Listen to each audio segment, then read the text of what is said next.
Welcome to Waiting for the One Grace podcast. Scriptures from New Living Translation Bible. Our intro song is Air, and we will be singing chorus 1 and verse number 3. Each one of our breath of air is measured with care. The breath of air is how the Holy Spirit was distributed only because the apostles' faith in God was contributed. Today we will be singing our song, Desire, chorus number 1 and verse number 3. If you know the words, please join in. Let us begin. What talent do you have at this moment?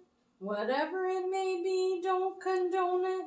Don't hide that desire, because God instilled that blueprint fire. The seed of desire is planted in each one of us. It's our duty to trust in God and open our eyes, ears, and our hearts and listen to what is true in God's good news about grace. If God was not real, no one would be here today living their life.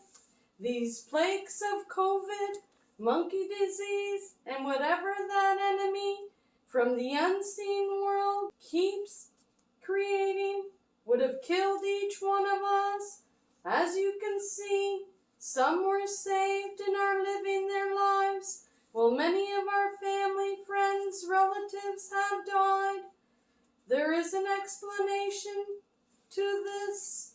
Remember in the Old Covenant, to tell Pharaoh to let go of his people, or the plagues will come, just like fashions come from the past, like our bell-bottoms and platform shoes. Well, now we are seeing the plagues of the future.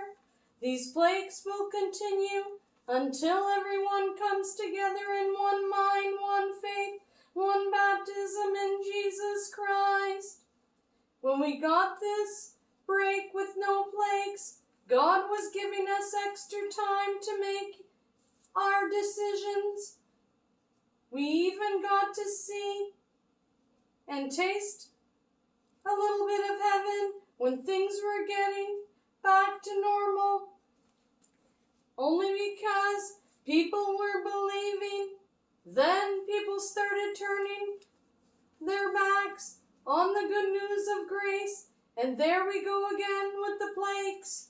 If you all want this to stop, you all know the answer. Don't delay, because we do not know how much more time we got. That the ones that do believe in grace and the good news are being punished by the ones who are not believing. Remember in school when one person acted up in class, the whole class got punished? Well, this is what's happening now.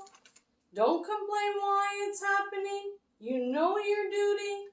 Make your decision. It will be known when Jesus returns how much more of these plagues you want to see. How many more lives need to be taken before people start taking a decision and taking action? We mentioned this before. We could only hold the enemy down for so long. We need all of us believers in the good news of grace to come together in prayer, in faith, and in baptism, so that we can all form Jesus' body to remove the power from the enemy, from the unseen world. You thought this was made up?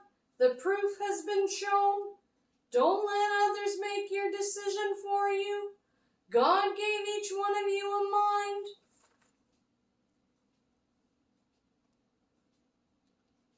and God gave you His wisdom to know the truth, are you going to risk your life, your family, spouse, partner, because they may not agree? Certain people may not agree, but remember the scripture that says we are to love our spouse as if we were to die for them. Dying means lay down your cross and helping them over to the right side. If they still choose to take the other direction, do not follow, because you are putting your life at risk of losing your chance to reach heaven and be with your loved ones that are now in the waiting area, waiting to be resurrected when Jesus comes back. If your loved ones that have gone before us were not Jesus Christ believers on the earth, God and Jesus work hard to save everyone. Your loved one might have been saved without you even knowing it. Really take the time to make the best decision. Also speak with your children as well, so that they can make the best decision. You cannot make the decision for them, but you can equip them with the truth. Everyone is responsible to make this decision. This is more important than any election.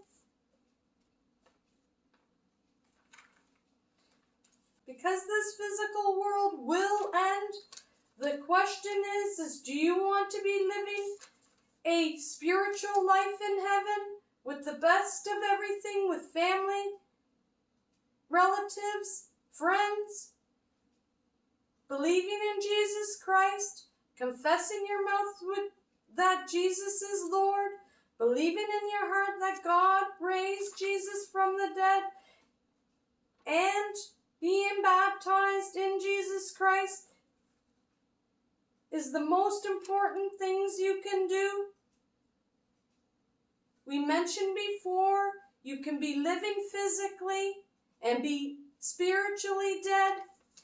If you are spiritually dead, you can only be resurrected only by Jesus' resurrecting power, so that you can live spiritually in heaven. One man in the Bible chose not to believe, and he was requesting for the poor man that was in heaven now to touch his hand from heaven so that he could get some relief from the flames. But the poor man didn't even give him his hand. That man that was in the flames wanted to come back to the earth to warn his brothers and sisters. And Jesus mentioned, they didn't listen to me. They're not going to listen to you. The same thing is happening here. People are not listening. I took the time to warn each one of you, like the man in the flames who wanted to return and warn his family.